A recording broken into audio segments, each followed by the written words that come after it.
ನಮಸ್ಕಾರ. ಇವತ್ತಿನ ನಮ್ಮ ಚರ್ಚೆಗೆ ಸ್ವಾಗತ. ನಮಸ್ಕಾರ. ಅಚ್ಛಾ, ನಮ್ಮ ಭೂಮಿ ಒಳಗಡೆ ಹೇಗಿರಬಹುದು ಅಂತ ಯಾವತ್ತಾದ್ರೂ ಯೋಚನೆ ಮಾಡಿದೀರಾ? ಒಂದು ಪೂರ್ತಿ ಗಟ್ಟಿಯಾದ ಕ್ರಿಕೆಟ್ ಚೆಂಡಿನ ತರಹನಾ? ಅಥವಾ ಒಂದು ದಪ್ಪ ಕವಚದ ಒಳಗೆ ಏನಾದರೂ ಟೊಳ್ಳು ಇದೆಯಾ ಅಂತನಾ? ಹೌದು. ಭೂಮಿಯ ಕೇಂದ್ರ ಅದು ಸುಮಾರು 6370 ಕಿಲೋಮೀಟರ್ ಆಳದಲ್ಲಿದೆ ಅಲ್ವಾ? ಹೌದು. ಅಷ್ಟು ಆಳಕ್ಕೆ ನೇರವಾಗಿ ಹೋಗಿ ನೋಡೋದು ಅದು ಸದ್ಯಕ್ಕೆ ಸಾಧ್ಯನೇ ಇಲ್ಲ. ಹಾಗಾದ್ರೆ ವಿಜ್ಞಾನಿಗಳು ಈ ಆಳದ ರಹಸ್ಯಗಳನ್ನ, ಈ ಕಾಣದ ಪದರಗಳನ್ನ ಹೇಗೆ ಅರ್ಥ ಮಾಡ್ಕೊಳ್ತಾರೆ? ಯಾವ ಸುಳಿವುಗಳನ್ನ ಬಳಸ್ತಾರೆ? ಇದರ ಬಗ್ಗೆ ಸ್ವಲ್ಪ ಆಳವಾಗಿ ಇವತ್ತು ಮಾತಾಡೋಣ. ಖಂಡಿತ. ಯಾಕೆಂದ್ರೆ ಭೂಮಿಯ ಆಳದಲ್ಲಿ ಏನ್ ನಡೀತಾ ಇದೆ ಅನ್ನೋದೇ ನಾವು ಮೇಲ್ಮೈಯಲ್ಲಿ ಕಾಣುವ ಜ್ವಾಲಾಮುಖಿಗಳಿರ್ಬೋದು, ಭೂಕಂಪ, ಸುನಾಮಿ ಇವೆಲ್ಲದಕ್ಕೂ ಒಂದು ರೀತಿ ಮೂಲ ಕಾರಣ. ಓ ಹೌದು. ಹಾಗಾಗಿ ಒಳಗೇನಿದೆ ಅಂತ ತಿಳಿಯೋದು ತುಂಬಾನೇ ಮುಖ್ಯ. ನಮಗೆ ಸಿಗುವ ಮಾಹಿತಿಯ ಮೂಲಗಳನ್ನ ಅಂದ್ರೆ ಸೋರ್ಸಸ್ ಆಫ್ ಇನ್ಫಾರ್ಮೇಷನ್ ಸ್ಥೂಲವಾಗಿ 2 ಗುಂಪು ಮಾಡಬಹುದು. 2 ಗುಂಪು? ಹೌದು. ಒಂದು ನೇರ ಮೂಲಗಳು ಅಂದ್ರೆ ಡೈರೆಕ್ಟ್ ಸೋರ್ಸಸ್, ಇನ್ನೊಂದು ಪರೋಕ್ಷ ಮೂಲಗಳು ಇಂಡೈರೆಕ್ಟ್ ಸೋರ್ಸಸ್. ನೇರ ಮೂಲಗಳು ಅಂದ್ರೆ ನಮ್ಗೆ ಕೈಗೆ ಸಿಗುವ, ನಾವು ನೋಡಬಹುದಾದ ವಸ್ತುಗಳು, ಹೌದಲ್ವಾ? ಬಹುಶಃ ಭೂಮಿಯ ಮೇಲಿನ ಕಲ್ಲುಗಳು. ಹೌದು, ಕರೆಕ್ಟ್. ಮೇಲ್ಮೈ ಶಿಲೆಗಳು ಮತ್ತೆ ಗಣಿಗಾರಿಕೆ ಮಾಡುವಾಗ ಸಿಗುವ ಮಾದರಿಗಳು.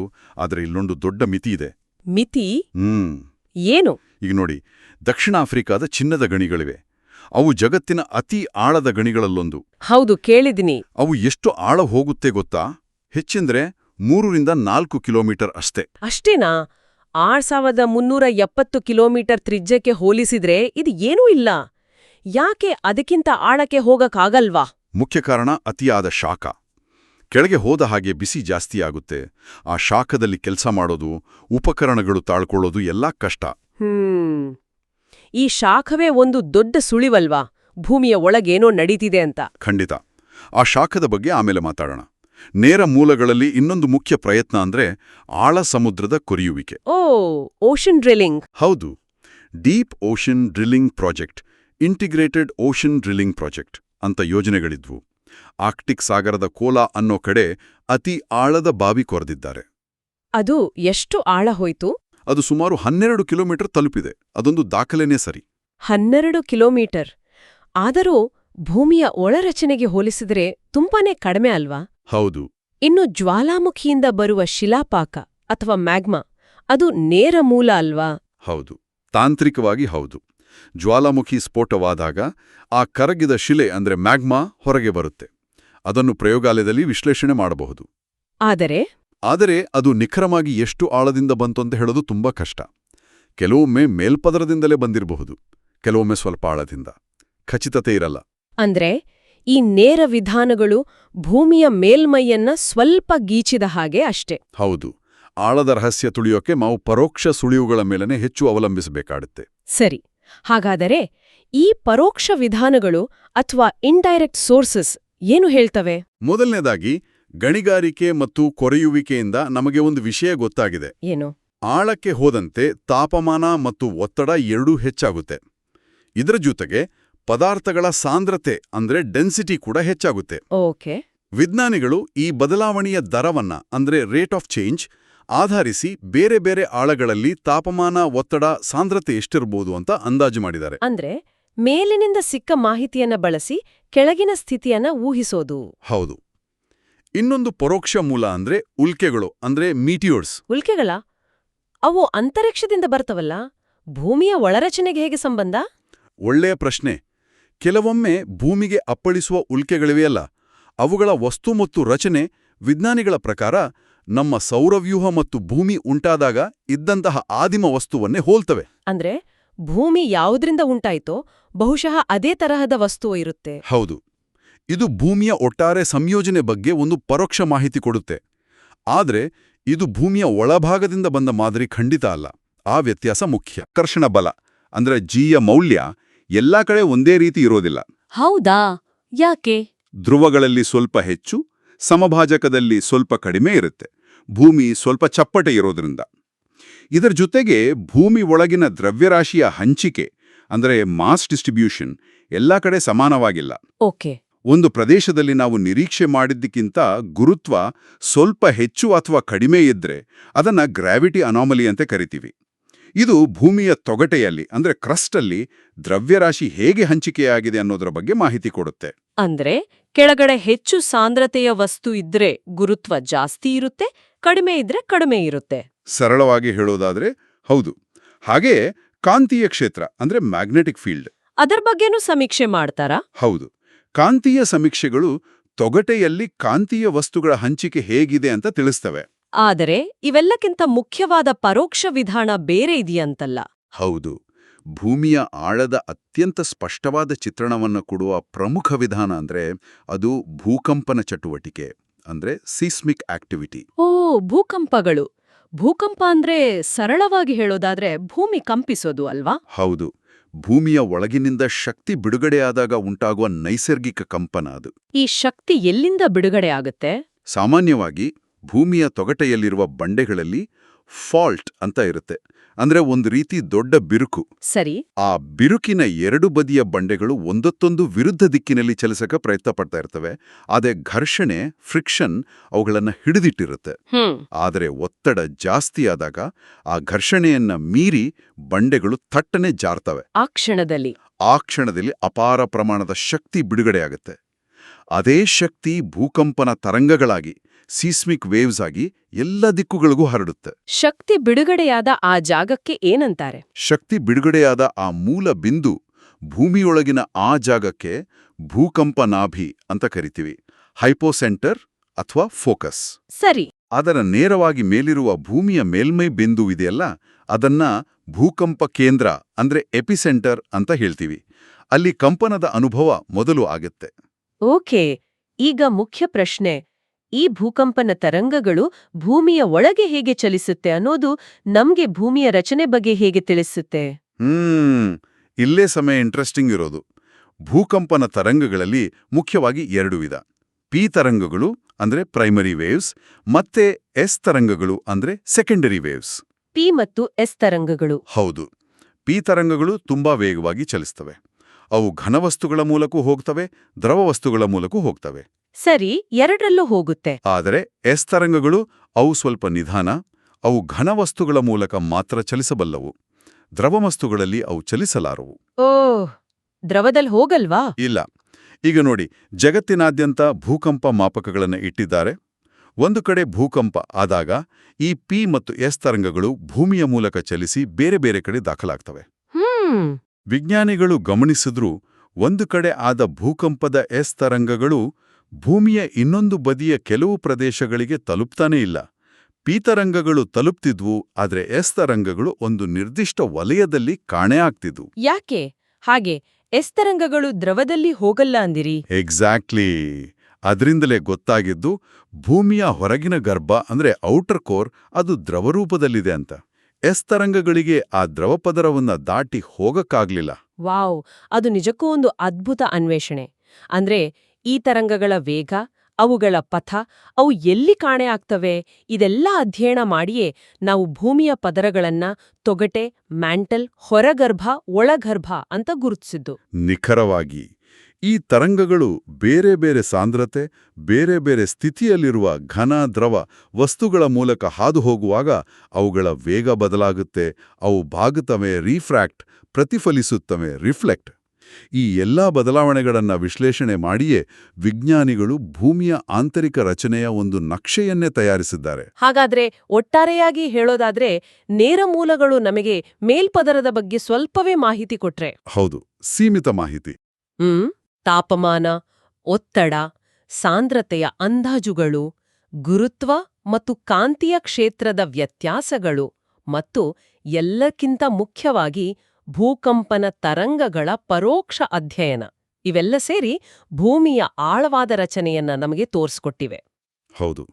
ಭೂಮಿಯ ಒಳಗಿನ ಈ ಕಾಣದ ಜಗತ್ತನ್ನು ಅರ್ಥಮಾಡಿಕೊಳ್ಳುವುದೇ ನಾವು ಭೂಕಂಪದಂತಹ ಮೇಲ್ಮೈ ವಿಕೋಪಗಳನ್ನು ಸರಿಯಾಗಿ ಅರ್ಥಮಾಡಿಕೊಳ್ಳಲು ಮತ್ತು ಅವುಗಳನ್ನು ಎದುರಿಸಲು ಸಿದ್ಧರಾಗಲು ಮೊದಲ ಹೆಜ್ಜೆ. ಖಂಡಿತ. ಭೂಕಂಪನ ತರಂಗಗಳು ದ್ರವ ಮತ್ತು ಘನಪದರಗಳನ್ನು ಗುರುತಿಸಲು ಸಹಾಯ ಮಾಡ್ತವೆ ಅಂತ ಸ್ಪಷ್ಟವಾಯಿತು. ಈಗ ಕೇಳುಗರು ಆಳವಾಗಿ ಯೋಚಿಸಲಿಕ್ಕೆ ಒಂದು ಪ್ರಶ್ನೆ. ಈ ಪಿ ಮತ್ತು ಎಸ್ ತರಂಗಗಳು, ಬಹುಶಃ ಇನ್ನೂ ಬೇರೆ ಸೂಕ್ಷ್ಮ ತರಂಗಗಳು ಇರಬಹುದೇನೋ, ಅವು ತಾವು ಹಾದು ಹೋಗುವ ಪದರಗಳ ಸಾಂದ್ರತೆ ಅವುಗಳ ಸ್ಥಿತಿಸ್ಥಾಪಕತ್ವ ಇಲಾಸ್ಟಿಸಿಟಿ ಅಥವಾ ರಾಸಾಯನಿಕ ಸಂಯೋಜನೆಯ ಬಗ್ಗೆ ಇನ್ನು ಯಾವ ರೀತಿಯ ನಿಖರವಾದ ಮಾಹಿತಿಯನ್ನ ನಮಗೆ ನೀಡಬಹುದು ಅದರ ಬಗ್ಗೆ ಮುಂದಿನ ಬಾರಿ ಚರ್ಚಿಸೋಣವೇನೋ. ಅದು ಖಂಡಿತ ಇನ್ನು ಹೆಚ್ಚಿನ ಸಂಶೋಧನೆಗೆ ದಾರಿ ಮಾಡಿಕೊಡುವ ಪ್ರಶ್ನೆ. ಇವತ್ತು ನಾವು ಭೂಕಂಪಗಳ ಬಗ್ಗೆ ಮಾತಾಡೋಣ. ಅಂದ್ರೆ ಭೂಮಿ ಯಾಕೆ ಕಂಪಿಸುತ್ತೆ, ಆ ಅಲೆಗಳು ಹೇಗೆ, ನೆರಳು ವಲಯ ಅಂದ್ರೆ ಏನು, ಆಮೇಲೆ ಬೇರೆ ಬೇರೆ ವಿಧಗಳು ಹೇಗೆ ಅಳೆಯೋದು, ಪರಿಣಾಮಗಳೇನು ಅಂತ. ಹೌದು. ನಮ್ಮ ಚರ್ಚೆಗೆ ಆಧಾರ ಭೂಕಂಪನೆ, ಅಲೆಗಳು, ವಲಯಗಳು, ವಿಧಗಳು ಮತ್ತು ಪರಿಣಾಮಗಳು ಅನ್ನೋ ವಿಷಯದ ಕೆಲವು ಆಯ್ದ ಭಾಗಗಳು. ಸರಿ. ಈಗ ನೋಡಿ, ಸಾಮಾನ್ಯವಾಗಿ ಎಲ್ಲಾ ನೈಸರ್ಗಿಕ ಭೂಕಂಪಗಳು ಭೂಮಿಯ ಮೇಲ್ಮೈಯಿಂದ ಒಂದು ಸುಮಾರು 200 ಕಿಲೋಮೀಟರ್ ಆಳದವರೆಗೆ ಅಂದ್ರೆ ಲಿಥೋಸ್ಫಿಯರ್ನಲ್ಲಿ ಸಂಭವಿಸ್ತವೆ. ಹೌದು, ಲಿಥೋಸ್ಫಿಯರ್ ಅಂದ್ರೆ ಭೂಮಿಯ ಗಟ್ಟಿಯಾದ ಹೊರಪದರ. ಈ ಕಂಪನಗಳನ್ನ ಸಿಸ್ಮೋಗ್ರಾಫ್ ಅನ್ನೋ ಉಪಕರಣ ರೆಕಾರ್ಡ್ ಮಾಡುತ್ತೆ. ಕರೆಕ್ಟ್. ಈಗ ಈ ಭೂಕಂಪದ ಅಲೆಗಳ ಬಗ್ಗೆ ಸ್ವಲ್ಪ ನೋಡೋಣವೇ? ಖಂಡಿತ. ಮುಖ್ಯವಾಗಿ 2 ವಿಧದ ಅಲೆಗಳಿವೆ. ಒಂದು ದೇಹ ತರಂಗಗಳು ಅಂದ್ರೆ ಬಾಡಿ ವೇವ್ಸ್. ಇವು ಭೂಮಿಯ ಒಳಗೇ ಹೋಗ್ತವೆ. ಓ, ಒಳಗೇನಾ? ಹೌದು. ಇನ್ನೊಂದು ಮೇಲ್ಮೈ ತರಂಗಗಳು ಅಂದ್ರೆ ಸರ್ಫೇಸ್ ವೇವ್ಸ್. ಇವು ಭೂಮಿಯ ಮೇಲ್ಮೈಯಲ್ಲೇ ಚಲಿಸ್ತವ. ಸರಿ.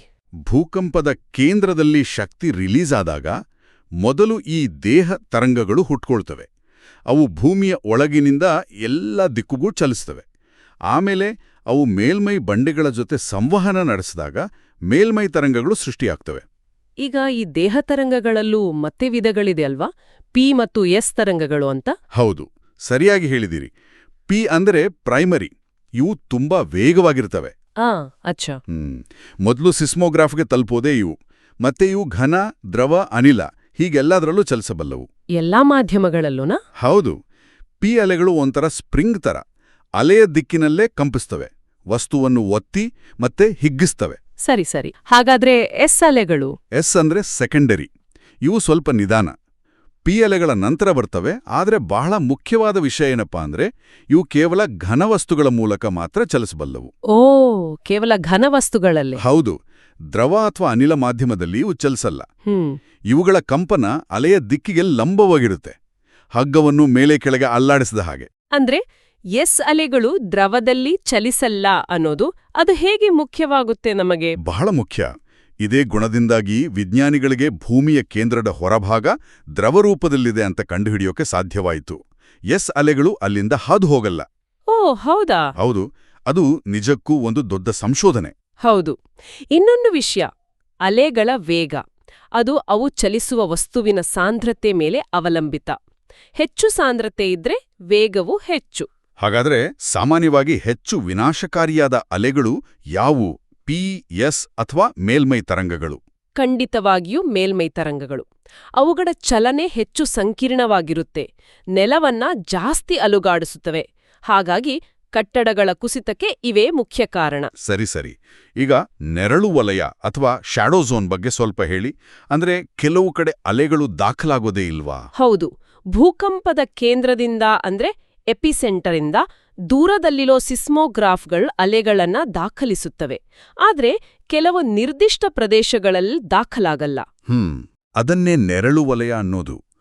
ಈಗ ಭೂಕಂಪ ಕೇಂದ್ರದಿಂದ ಸುಮಾರು 105 ಡಿಗ್ರಿ ಕೋನದ ಒಳಗೆ ಪಿ ಮತ್ತು ಎಸ್ ಎರಡೂ ಅಲೆಗಳು ರೆಕಾರ್ಡ್ ಆಗ್ತವೆ. ಆದರೆ 145 ಡಿಗ್ರಿ ದಾಟಿದ ಮೇಲೆ ಕೇವಲ ಪಿ ಅಲೆಗಳು ಮಾತ್ರ ರೆಕಾರ್ಡ್ ಆಗುತ್ತೆ, ಎಸ್ ಅಲೆಗಳು ಇಲ್ಲ. ಓ, ಎಸ್ ಅಲೆಗಳು ಪೂರ್ತಿ ಮಾಯವಾಗುತ್ತವಾ? ಹೌದು.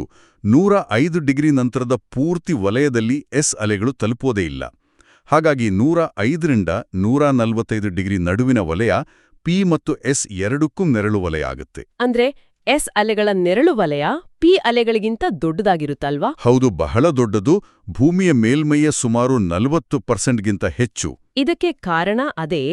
ಎಸ್ ಅಲೆಗಳು ದ್ರವರೂಪದ ಹೊರಕೋರ್ ಔಟರ್ ಕೋರ್ ದಾಟಲು ಆಗದೇ ಇರೋದು. ನಿಖರವಾಗಿ. ಪಿ ಅಲೆಗಳಿಗೂ ಒಂದು ಸಣ್ಣ ನೆರಳು ವಲಯ 105 ಡಿಗ್ರಿಯಿಂದ 145 ಡಿಗ್ರಿ ಇದೆ. ಅದು ಭೂಮಿಯ ಕೋರ್ನಿಂದ ಅವುಗಳ ದಿಕ್ಕು ಬದಲಾಗೋದ್ರಿಂದ ಆಗುತ್ತೆ.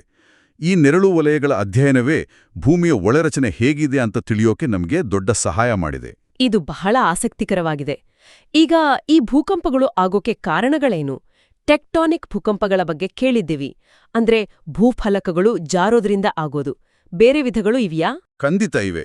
ಟೆಕ್ಟಾನಿಕ್ ಭೂಕಂಪಗಳೇ ಅತಿ ಸಾಮಾನ್ಯ ಮತ್ತೆ ಅತಿ ಹೆಚ್ಚು ಶಕ್ತಿಯುತವಾದವು. ಆದರೆ ಬೇರೆ ಕಾರಣಗಳೂ ಇವೆ. ಈಗ ಜ್ವಾಲಾಮುಖಿ ಪ್ರದೇಶಗಳಲ್ಲಿ ಜ್ವಾಲಾಮುಖಿ ಚಟುವಟಿಕೆಯಿಂದ ಜ್ವಾಲಾಮುಖಿ ಭೂಕಂಪಗಳು ಆಗಬಹುದು. ಗಣಿಗಾರಿಕೆ ನಡೆಯೋ ಕಡೆ ಒಳಗಿನ ಸುರಂಗಗಳು ಕುಸಿದಾಗ ಕುಸಿತ ಭೂಕಂಪಗಳೂ ಆಗಬಹುದು. ಓ ಸರಿ. ದೊಡ್ಡ ಮಟ್ಟದ ರಾಸಾಯನಿಕ ಅಥವಾ ಪರಮಾಣು ಸ್ಫೋಟ ನಡೆಸಿದಾಗ ಅದರಿಂದಲೂ ಭೂಮಿ ಕಂಪಿಸಬಹುದು. ಅದನ್ನ ಸ್ಫೋಟ ಭೂಕಂಪಗಳು ಅಂತಾರೆ. ಇನ್ನೊಂದು, ಕೆಲವೊಮ್ಮೆ ದೊಡ್ಡ ಡ್ಯಾಂಗಳಲ್ಲಿ ನೀರು ತುಂಬಿದಾಗ ಆ ನೀರಿನ ಭಾರದಿಂದಾಗಿ ಕೆಳಗಿನ ಬಂಡೆಗಳ ಮೇಲೆ ಒತ್ತಡ ಬಿದ್ದು ಜಲಾಶಯ ಪ್ರೇರಿತ ಭೂಕಂಪಗಳು ಕೂಡ ಆಗುವ ಸಾಧ್ಯತೆ ಇದೆ. ಅಚ್ಚಾ, ಇಷ್ಟೆಲ್ಲಾ ವಿಧಗಳಿವೆಯಾ? ಹಾಗಾದ್ರೆ ಇವುಗಳನ್ನ ಅಳೆಯೋದು ಹೇಗೆ? ರಿಕ್ಟರ್ ಸ್ಕೇಲ್ ಅಂತ ತುಂಬಾ ಕೇಳಿರ್ತೀವಿ. ಹೌದು, ಭೂಕಂಪಗಳನ್ನು ಮುಖ್ಯವಾಗಿ 2 ರೀತಿಯಲ್ಲಿ ಅಳೆಯುತ್ತಾರೆ. ಒಂದು ಅದರ ಪರಿಮಾಣ ಮ್ಯಾಗ್ನಿಟ್ಯೂಡ್, ಇನ್ನೊಂದು ತೀವ್ರತೆ ಇಂಟೆನ್ಸಿಟಿ. ಪರಿಮಾಣವನ್ನ ಅಳೆಯೋಕೆ ರಿಕ್ಟರ್ ಮಾಪಕ ಬಳಸ್ತಾರೆ. ಇದು ಭೂಕಂಪದ ಮೂಲದಲ್ಲಿ ಎಷ್ಟು ಶಕ್ತಿ ಬಿಡುಗಡೆಯಾಯಿತು ಅಂತ ಅಳೆಯುತ್ತೆ. ಇದರಲ್ಲಿ 0 ಇಂದ 10ರವರೆಗೆ ಸಂಖ್ಯೆಗಳಿರ್ತವೆ. ಇದು ಲಾಗರಿಥಮಿಕ್ ಮಾಪಕ. ಲಾಗರಿಥಮಿಕ್ ಅಂದ್ರೆ ಪ್ರತಿ ಪೂರ್ಣ ಸಂಖ್ಯೆ ಹಿಂದಿನದಕ್ಕಿಂತ 10 ಪಟ್ಟು ಹೆಚ್ಚು ಅಲುಗಾಟವನ್ನ ಮತ್ತು ಸುಮಾರು 32 ಪಟ್ಟು ಹೆಚ್ಚು ಶಕ್ತಿಯನ್ನ ಸೂಚಿಸುತ್ತೆ. ರಿಕ್ಟರ್ 6 ರಿಕ್ಟರ್ 5ಕ್ಕಿಂತ 32 ಪಟ್ಟು ಹೆಚ್ಚು ಶಕ್ತಿಶಾಲಿ. ಓ, ಭಾರೀ ವ್ಯತ್ಯಾಸ. ಹಾಗಾದ್ರೆ ತೀವ್ರತೆ ಅಂದ್ರೆ? ತೀವ್ರತೆ ಅಳೆಯೋಕೆ ಮರ್ಕ್ಯಾಲಿ ಮಾಪಕ ಇದೆ.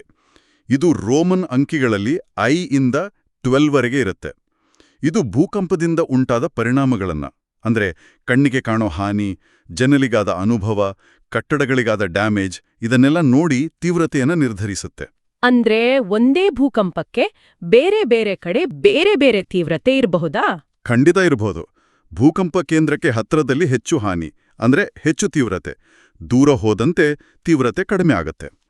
ರಿಕ್ಟರ್ ಅಳತೆ ಒಂದೇ ಇದ್ರೂ ಮರ್ಕ್ಯಾಲಿ ತೀವ್ರತೆ ಸ್ಥಳದಿಂದ ಸ್ಥಳಕ್ಕೆ ಬದಲಾಗತ್ತೆ. ಇವು ನಿಜಕ್ಕೂ ಭಯ ಹುಟ್ಟಿಸುತ್ತವೆ. ಹೌದು, ಭೂಕಂಪ ಅನ್ನೋದು ಒಂದು ದೊಡ್ಡ ನೈಸರ್ಗಿಕ ಅಪಾಯ.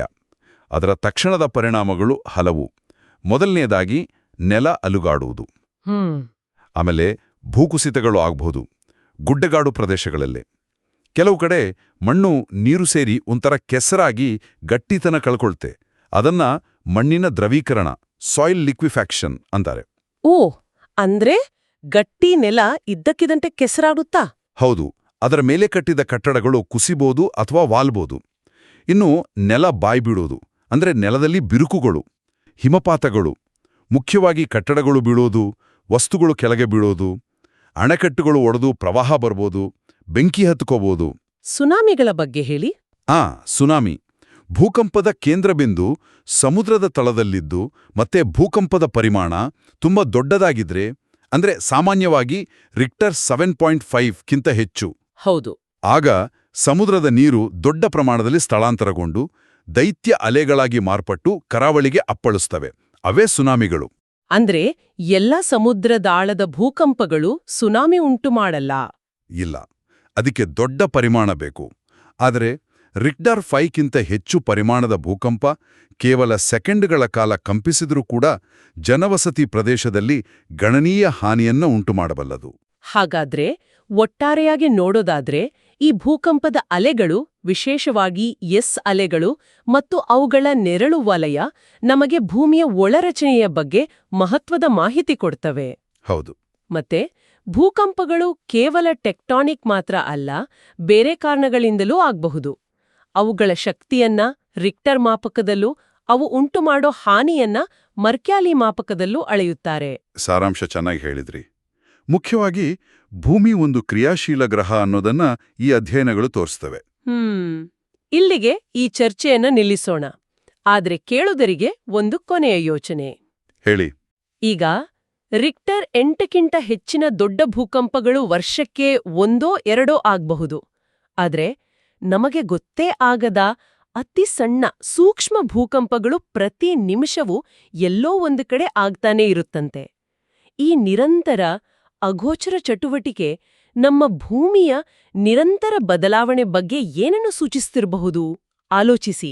ಭೂಮಿಯ ಒಳರಚನೆ ಹೇಗಿದೆ, ಆ ಅಗ್ನಿಪರ್ವತಗಳು, ಆ ಶಕ್ತಿ ಎಲ್ಲಿಂದ ಬರುತ್ತೆ, ಈ ಬಗ್ಗೆ ನಮಗೆ ಸಿಕ್ಕಿರೋ ಮಾಹಿತಿಯನ್ನ ಸ್ವಲ್ಪ ಆಳವಾಗಿ ನೋಡೋಣ. ಹೌದು, ಖಂಡಿತ. ನಮ್ಮ ಭೂಮಿ ಇದೆಯಲ್ಲ, ಅದು ಒಂದೇ ತುಂಡಲ್ಲ. ಅದು ಹೇಗೆ ಅಂದ್ರೆ ಒಂದು ಈರುಳ್ಳಿ ತರಹ ಒಂದಲ ಮೇಲೆ ಒಂದು ಪದರಗಳಿವೆ. ಆ ಪದರಗಳು ಯಾವುವು ಮತ್ತೆ ಆ ಅಗ್ನಿಪರ್ವತಗಳು ಹೇಗೆ ಬರೀ ಹಾಳು ಮಾಡೋದಲ್ಲ, ಹೊಸ ನೆಲವನ್ನೇ ಸೃಷ್ಟಿ ಮಾಡ್ತವೆ ಅನ್ನೋದನ್ನ ಇವತ್ತು ನೋಡೋಣ. ಸರಿ, ಹಾಗಾದ್ರೆ ಶುರು ಮಾಡೋಣ. ಮೊದಲು ನಾವು ನಿಂತಿರೋ ಈ ನೆಲದ ಕೆಳಗೆ ಏನಿದೆ ಅಂದ್ರೆ ಭೂಮಿಯ ಹೊರಪದರ? ಹಾ, ನಾವು ಕ್ರಸ್ಟ್ ಅಂತೀವಲ್ಲ ಅಥವಾ ಭೂಚಿಪ್ಪು, ಅದರ ಮೇಲೆ ನಿಂತಿರೋದು. ಇದು ಘನರೂಪದಲ್ಲಿ ಅಂದ್ರೆ ಗಟ್ಟಿ ಕಲ್ಲಿನಿಂದಾಗಿದೆ, ಆದರೆ ಸ್ವಲ್ಪ ಸುಲಭವಾಗಿ ಒಡೆಯೋ ಹಾಗೆ. ಇದರ ದಪ್ಪ ಎಲ್ಲ ಕಡೆ ಒಂದೇ ಇರೋದಿಲ್ಲ ನೋಡಿ. ಸಾಗರದ ಕೆಳಗೆ ಹೋದ್ರೆ ಸುಮಾರು 5 ಕಿಲೋಮೀಟರ್ ಅಷ್ಟೇ ಇರುತ್ತೆ. ಅಷ್ಟು ತೆಳುವ? ಹೌದು, ಆದ್ರೆ ನಮ್ಮ ಭೂಖಂಡಗಳ ಮೇಲೆ ಸರಾಸರಿ 30 ಕಿಲೋಮೀಟರ್ ಇರುತ್ತೆ. ಅಷ್ಟೇ ಅಲ್ಲ, ಹಿಮಾಲಯದಂತಹ ದೊಡ್ಡ ಪರ್ವತಗಳ ಕೆಳಗಿದೆಯಲ್ಲ, ಅಲ್ಲಿ ಸುಮಾರು 70 ಕಿಲೋಮೀಟರ್ವರೆಗೂ ದಪ್ಪ ಇರಬಹುದು. ಅಬ್ಬಾ, ಅಂದ್ರೆ ಪರ್ವತಗಳಿಗೆ ಬೇರು ಇದ್ದ ಹಾಗೆ ಆಯ್ತು. ಸರಿ, ಈ ಕ್ರಸ್ಟ್ ಕೆಳಗಡೆ ಇರೋದು ಮ್ಯಾಂಟಲ್. ಬಹಳ ದೊಡ್ಡದ್ದು. ಸುಮಾರು 2900 ಕಿಲೋಮೀಟರ್ ಆಳದವರೆಗೂ ಇದೆ. ಇದರ ಮೇಲಿನ ಭಾಗ ಇದೆಯಲ್ಲ, ಅದಕ್ಕೆ ಅಸ್ಥೇನೋಸ್ಫಿಯರ್ ಅಂತ ಒಂದು ಹೆಸರು. ಅಸ್ಥೇನೋ ಅಂದ್ರೆ ಗ್ರೀಕ್ನಲ್ಲಿ ದುರ್ಬಲ ಅಂತ. ದುರ್ಬಲ? ಅಂದ್ರೆ? ಹೌದು, ಅಂದ್ರೆ ಅದು ಪೂರ್ತಿ ಗಟ್ಟಿಯೂ ಅಲ್ಲ, ಪೂರ್ತಿ ದ್ರವನೂ ಅಲ್ಲ. ಸ್ವಲ್ಪ ಜೇನುತುಪ್ಪದ ಹಾಗೆ ಮೆತ್ತಗೆ ಚಲಿಸುವ ಸ್ಥಿತಿಯಲ್ಲಿ ಇರುತ್ತೆ. ಸುಮಾರು 400 ಕಿಲೋಮೀಟರ್ವರೆಗೂ. ನಮ್ಮ ಜ್ವಾಲಾಮುಖಿಗಳಿಗೆ ಬೇಕಾದ ಶಿಲಾರಸ ಅಂದ್ರೆ ಮ್ಯಾಗ್ಮಾ, ಅದರ ಮುಖ್ಯ ಮೂಲನೇ ಇದು. ಓ, ಹಾಗಾದ್ರೆ ಈ ಕ್ರಸ್ಟ್ ಮತ್ತೆ ಮ್ಯಾಂಟಲ್ನ ಮೇಲಿನ ಗಟ್ಟಿ ಭಾಗ ಸೇರಿ ಏನಂತಾರೆ? ಆ ಗಟ್ಟಿ ಭಾಗಕ್ಕೆ ಲಿಥೋಸ್ಫಿಯರ್ ಅಂತೀವಿ. ಈ ಲಿಥೋಸ್ಫಿಯರ್ ಫಲಕಗಳೇ ಅಸ್ಥೆನೋಸ್ಫಿಯರ್ ಮೇಲೆ ನಿಧಾನವಾಗಿ ಚಲಿಸ್ತವೆ. ಅಂದ್ರೆ ನಮ್ಮ ಖಂಡಗಳು ಇದರ ಮೇಲೆ ತೇಲಾಡ್ತಾ ಇರೋದು ಆಸಕ್ತಿಕರವಾಗಿದೆ. ಸರಿ, ಇನ್ನೂ ಆಳಕ್ಕೆ ಹೋದ್ರೆ? ಭೂಮಿಯ ಕೇಂದ್ರದವರೆಗೆ ಅಂದ್ರೆ 6300 ಕಿಲೋಮೀಟರ್ವರೆಗೆ ಇದರಲ್ಲಿ 2 ಭಾಗ. ಹೊರಗಿನ ಕೋರ್ ಇದೆಯಲ್ಲ, ಅದು ಪೂರ್ತಿ ದ್ರವ, ಕರಗಿದ ಕಬ್ಬಿಣ ಮತ್ತೆ ನಿಕ್ಕಲ್. ದ್ರವ ರೂಪದಲ್ಲಿ? ಅಷ್ಟು ಆಳದಲ್ಲಿ? ಹೌದು, ಆದ್ರೆ ಒಳಗಿನ ಕೋರ್ ಅದು ಘನ ರೂಪದಲ್ಲಿದೆ, ಯಾಕಂದ್ರೆ ಒತ್ತಡ ವಿಪರೀತ ಜಾಸ್ತಿ. ಈ ಕೋರ್ ಮುಖ್ಯವಾಗಿ ನಿಕಲ್ ಮತ್ತೆ ಕಬ್ಬಿಣದಿಂದ ಆಗಿದೆ. ಅದಕ್ಕೆ ನೈಫ್ ಅಂತಾನೂ ಹೇಳ್ತಾರೆ. ಇಲ್ಲಿ ಸಾಂದ್ರತೆ ತುಂಬಾ ಹೆಚ್ಚು. ಕೇಂದ್ರದಲ್ಲಿ ಸುಮಾರು 13 ಗ್ರಾಂ ಸಿಸಿಎಂ ಇರತ್ತೆ. ಅದೇ ಹೊರಗಿನ ದ್ರವಕೋರ್ ಚಲನೆಯಿಂದ ಅಲ್ವಾ ಭೂಮಿಯ ಕಾಂತಕ್ಷೇತ್ರ ಬರೋದು? ಹೌದು, ಖಂಡಿತ. ಅದೇ ನಮ್ಮನ್ನ ಸೂರ್ಯನ ಅಪಾಯಕಾರಿ ವಿಕಿರಣಗಳಿಂದ ಕಾಪಾಡೋದು. ಅದ್ಭುತ. ಸರಿ, ಈಗ ಈ ಒಳಗಿನ ಶಾಖ, ಈ ರಚನೆಗಳಿಂದ ಅಗ್ನಿಪರ್ವತಗಳ ಕಡೆಗೆ ಬರೋಣ. ಅಗ್ನಿಪರ್ವತ ಅಂದ್ರೆ ಏನು? ಸರಳವಾಗಿ ಹೇಳೋದಾದ್ರೆ ಭೂಮಿಯ ಒಳಗಿನಿಂದ ಅನಿಲ, ಬೂದಿ ಮತ್ತೆ ಬಿಸಿ ಶಿಲಾರಸ ಅಂದ್ರೆ ಮ್ಯಾಗ್ಮಾ ಹೊರಗೆ ಬರುವ ಒಂದು ದಾರಿ ಅಥವಾ ಸ್ಥಳ. ಆ ಮ್ಯಾಗ್ಮಾ ಹೊರಗೆ ಬಂದ ಮೇಲೆ ಅದನ್ನ ಲಾವಾ ಅಂತೀವಿ. ಇದರ ಜೊತೆ ಪೈರೋಕ್ಲಾಸ್ಟಿಕ್ ವಸ್ತುಗಳು ಅಂದ್ರೆ ಕಲ್ಲಿನ ಚೂರುಗಳು, ಬೂದಿ, ಧೂಳು, ನೀರಾವಿ, ಬೇರೆ ಬೇರೆ ಅನಿಲಗಳು ಎಲ್ಲವೂ ಬರುತ್ತೆ. ಇದರಲ್ಲಿ ಒಂದು ವಿಧ ಇದೆಯಂತೆ, ಮಿಡ್ ಓಷನ್ ರಿಡ್ಜ್ ಅಂತ. ಅದು ಸ್ವಲ್ಪ ವಿಶೇಷ ಅನ್ಸುತ್ತೆ. ಹೌದು, ಅದು ಬಹಳ ವಿಶೇಷ. ಇವು ನಮ್ಮ ಸಾಗರಗಳ ಮಧ್ಯದಲ್ಲಿ ಆಳದಲ್ಲಿ ಕಂಡುಬರುವ ಅಗ್ನಿಪರ್ವತಗಳು. ಇದು ಒಂದು ರೀತಿಯಲ್ಲಿ ಜಗತ್ತಿನ ಅತಿ ಉದ್ದದ ಪರ್ವತ ಶ್ರೇಣಿ. 70,000 ಕಿಲೋಮೀಟರ್ಗಿಂತ ಹೆಚ್ಚು ಉದ್ದ. 70,000 ಕಿಲೋಮೀಟರ್? ಹೌದು. ಸಮುದ್ರದ ಕೆಳಗೆನಾ? ಹೌದು. ಎಲ್ಲ ಪ್ರಮುಖ ಸಾಗರಗಳಲ್ಲೂ ಇದು ಹರಡಿಕೊಂಡಿದೆ. ಇದೊಂದು ರೀತಿ ಜಲಾಂತರ್ಗತ ಪರ್ವತಗಳ ಸರಪಳಿ. ಇಲ್ಲೇನಾಗತ್ತೆ ಅಂದ್ರೆ ಭೂಮಿಯ ಫಲಕಗಳು ಒಂದರಿಂದೊಂದು ದೂರ ಸರಿಯುತ್ತಿರುತ್ತವೆ. ಆ ಬಿರುಕಿನಲ್ಲಿ ನಿರಂತರವಾಗಿ ಅಥವಾ ಆಗಾಗ ಲಾವಾ ಹೊರಬಂದು ಹೊಸ ಸಾಗರ ತಳವನ್ನು ಸೃಷ್ಟಿಸುತ್ತಿರುತ್ತೆ. ವಾವ್! ಅಂದ್ರೆ ಭೂಮಿಯಲ್ಲಿ ಸೃಷ್ಟಿಯಾಗ್ತಿದೆ. ಹಾ, ಸರಿ. ಈ ಲಾವಾ ಹೊರಗ್ಬಂದು ತಣ್ಣಗಾದ್ಮೇಲೆ ಏನಾಗತ್ತೆ? ಅದು ಅಗ್ನಿಶಿಲೆ ಅಥವಾ ಇಗ್ನಿಯಸ್ ರಾಕ್ ಆಗಿ ಬದಲಾಗುತ್ತೆ. ಲಾವಾ ಭೂಮಿಯ ಮೇಲ್ಮೈಯಲ್ಲಿ ಬೇಗ ತಣ್ಣಗಾದ್ರೆ ಅದನ್ನ ವೊಲ್ಕ್ಯಾನಿಕ್ ರಾಕ್ ಅಂತೀವಿ. ಅದೇ ಮ್ಯಾಗ್ಮಾ ಭೂಮಿಯ ಒಳಗೆ ಕ್ರಸ್ಟ್ನಲ್ಲೇ ನಿಧಾನವಾಗಿ ತಣ್ಣಗಾದ್ರೆ ಅದನ್ನ ಪ್ಲೂಟೋನಿಕ್ ರಾಕ್ ಅಂತ ಕರೆಯೋದು. ಹಾಗಾದ್ರೆ ಭೂಮಿಯ ಒಳಗೆ ಶಿಲೆಗಳು ಉಂಟಾಗುತ್ತವಾ? ಹೌದು. ಹೀಗೆ ಭೂಮಿಯ ಒಳಗೆ ಕ್ರಸ್ಟ್ನ ಬಿರುಕುಗಳಲ್ಲಿ ಅಥವಾ ಖಾಲಿ ಜಾಗಗಳಲ್ಲಿ ಮ್ಯಾಗ್ಮಾ ತಣ್ಣಗಾಗಿ ಬೇರೆ ಬೇರೆ ಆಕೃತಿಗಳನ್ನ ರೂಪಿಸ್ತೆ. ಅವಕ್ಕೆ ನಾವು ಇಂಟ್ರೂಸಿವ್ ಫಾರ್ಮ್ಸ್ ಅಂತೀವಿ. ಇಂಟ್ರೂಸಿವ್ ಫಾರ್ಮ್ಸ್ ಅವು ಯಾವ್ಯಾವು? ಕೆಲವು ಮುಖ್ಯವಾದವು. ಆ ಒಂದು ಬ್ಯಾಥೋಲಿತ್. ಇದು ತುಂಬಾ ದೊಡ್ಡದು. ಅಂದ್ರೆ ಭೂಮಿಯ ತುಂಬ ಆಳದಲ್ಲಿ ತಣ್ಣಗಾದ ಮ್ಯಾಗ್ಮಾದ ಒಂದು ದೊಡ್ಡ ಗುಮ್ಮಟದ ಹಾಗೆ. ಇವು ನಿಧಾನವಾಗಿ ತಣ್ಣಗಾಗಿರೋದ್ರಿಂದ ಇದರಲ್ಲಿ ಹರಳುಗಳು ದೊಡ್ಡದಾಗಿರ್ತವೆ. ಗ್ರಾನೈಟ್ ಇದಕ್ಕೆ ಒಳ್ಳೆ ಉದಾಹರಣೆ. ಗ್ರಾನೈಟ್. ಹೌದು. ಇವು ಮೊದಲು ಆಳದಲ್ಲೇ ಇರ್ತವೆ. ಆಮೇಲೆ ಮೇಲಿನ ಪದರಗಳು ಸವಿದು ಹೋದ ಮೇಲೆ ಇವು ಹೊರಗೆ ಬೆಟ್ಟಗಳ ರೂಪದಲ್ಲಿ ಕಾಣಿಸುತ್ತವೆ. ಕರ್ನಾಟಕದ ಪ್ರಸ್ಥಭೂಮಿಯಲ್ಲಿ ಕಾಣುವ ಎಷ್ಟೋ ಗ್ರಾನೈಟ್ ಗುಡ್ಡಗಳು ಬಹುಶಃ ಈ ಬ್ಯಾಥೋಲಿತ್ಸ್ಗಳ ಭಾಗವೇ ಇರಬಹುದು. ಓಹೋ, ಅಂದ್ರೆ ನಾವು ನೋಡೋ ಬೆಟ್ಟಗಳ ಮೂಲ ಇಷ್ಟು ಆಳದಲ್ಲಿರುತ್ತಾ? ಇನ್ನು ಬೇರೆ ಆಕಾರಗಳು ಇವೆಯೇ? ಖಂಡಿತ ಇವೆ. ಲ್ಯಾಕೋಲಿತ್ ಅಂತ ಇದೆ. ಅದು ಕೂಡ ಗುಮ್ಮಟಾಕಾರ. ಆದ್ರೆ ಅದಕ್ಕೆ ಕೆಳಗಿನಿಂದ ಒಂದು ಪೈಪ್ ತರಹ ಸಂಪರ್ಕ ಇರುತ್ತೆ. ಮತ್ತೆ ಸಿಲ್ ಅಂತ ಒಂದು ರಚನೆ. ಇದು ಭೂಮಿಯ ಪದರಗಳ ನಡುವೆ ಮ್ಯಾಗ್ಮಾ ಒಂದು ಹಾಳೆಯ ತರಹ ಸಮತಲವಾಗಿ ಹರಡಿ ತಣ್ಣಗಾಗಿದ್ದು. ಹಾಳೆಯ ತರಹನಾ? ಹೌದು. ಇನ್ನೊಂದು ಡೈಕ್. ಇದು ಬಹಳ ಮುಖ್ಯ. ಇದು ಭೂಮಿಯ ಬಿರುಕುಗಳಲ್ಲಿ ಮ್ಯಾಗ್ಮಾ ಗೋಡೆಯ ಹಾಗೆ ಅಂದ್ರೆ ಲಂಬವಾಗಿ ನಿಂತು ತಣ್ಣಗಾದಾಗ ಆಗುತ್ತೆ. ಪಶ್ಚಿಮ ಮಹಾರಾಷ್ಟ್ರದಲ್ಲಿ ಆ ಡೆಕ್ಕನ್ ಟ್ರ್ಯಾಪ್ಸ್ ಇದೆಯಲ್ಲ, ಅಲ್ಲಿ ಇವು ತುಂಬಾ ಸಾಮಾನ್ಯ. ಕೋಟಿ ಕೋಟಿ ವರ್ಷಗಳ ಹಿಂದೆ ಆ ದೊಡ್ಡ ಪ್ರಮಾಣದ ಲಾವಾ ಹೊರಬರ್ಲಿಕ್ಕೆ ಇವೇ ದಾರಿಗಳಾಗಿದ್ವು ಅಂತ ನಂಬ್ತಾರೆ. ಓ, ಹಾಗಾದ್ರೆ ಈ ಸಿಲ್ ಮತ್ತೆ ಡೈಕ್ ಇವು ಮಹಾರಾಷ್ಟ್ರದಲ್ಲಿ ಜಾಸ್ತಿ ಕಾಣಿಸ್ತವೆ. ಹೌದು. ಡೆಕ್ಕನ್ ಟ್ರ್ಯಾಪ್ಸ್ ಪ್ರದೇಶದಲ್ಲಿ ಇವುಗಳ ಕುರುಹುಗಳು ಬಹಳ ಸ್ಪಷ್ಟವಾಗಿವೆ. ಹಾಗಾದ್ರೆ ಭೂಮಿಯ ಪದರಗಳ ಆ ಅದ್ಭುತ ರಚನೆಯಿಂದ ಹಿಡಿದು ಸಾಗರದ ಆಳದಲ್ಲಿ ಹೊಸ ನೆಲ ಸೃಷ್ಟಿಸುವ ಜ್ವಾಲಾಮುಖಿಗಳು ಮತ್ತೆ ಭೂಮಿಯ ಒಳಗೆ ಅಡಗಿಡುವ ಈ ಕಲ್ಲಿನ ಆಕೃತಿಗಳು, ನಿಜಕ್ಕೂ ನಮ್ಮ ಕಾಲ ಕೆಳಗಿನ ಪ್ರಪಂಚ ಇದೆಯಲ್ಲ, ಅದು ಸದಾ ಚಲನಶೀಲ ಅಲ್ವಾ? ಹೌದು, ಖಂಡಿತವಾಗಿ. ಈ ಒಳಗಿನ ಶಕ್ತಿಗಳು ನಿರಂತರವಾಗಿ ಮೇಲ್ಮೈಯನ್ನ ರೂಪಿಸುತ್ತಲೇ ಇರ್ತವೆ. ನಾವು ನೋಡುವ ಭೂದೃಶ್ಯ ಅದರ ಪರಿಣಾಮವೇ. ಇದು ನಮ್ಮ ಪರಿಸರದ ಮೇಲೂ ದೊಡ್ಡ ಪ್ರಭಾವ ಬೀರುತ್ತೆ. ನಮ್ಮ ಕೇಳುಗರಿಗೆ ಕೊನೆಯದಾಗಿ ಒಂದು ಯೋಚನೆ ಬಿಟ್ಟು ಹೋಗೋಣ. ಭೂಮಿಯ ಆಳದಲ್ಲಿ ಕೋಟ್ಯಾಂತರ ವರ್ಷಗಳ ಹಿಂದೆ ತಣ್ಣಗಾಗಿ ರೂಪುಗೊಂಡ ಈ ಇಂಟ್ರೂಸಿವ್ ರಚನೆಗಳು ಅಂದ್ರೆ ಬ್ಯಾಥೋಲಿತ್, ಡೈಕ್, ಸಿಲ್ ಇವೆಲ್ಲ ಕಾಲಕ್ರಮೇಣ ಭೂಸವೆತದಿಂದ ಹೊರಗೆ ಕಾಣಿಸಿಕೊಂಡಾಗ ಅವು ಆ ಪ್ರದೇಶದ ಮಣ್ಣು, ನೀರಿನ ಹರಿವು ಮತ್ತು ಅಲ್ಲಿನ ಸಸ್ಯ ಪ್ರಾಣಿ ಸಂಕುಲದ ಮೇಲೆ ದೀರ್ಘಕಾಲದಲ್ಲಿ ಯಾವ ರೀತಿಯ ಪರಿಣಾಮಗಳನ್ನು ಬೀರಬಹುದು? ಸ್ವಲ್ಪ ಇದರ ಬಗ್ಗೆ ಯೋಚನೆ ಮಾಡಿ.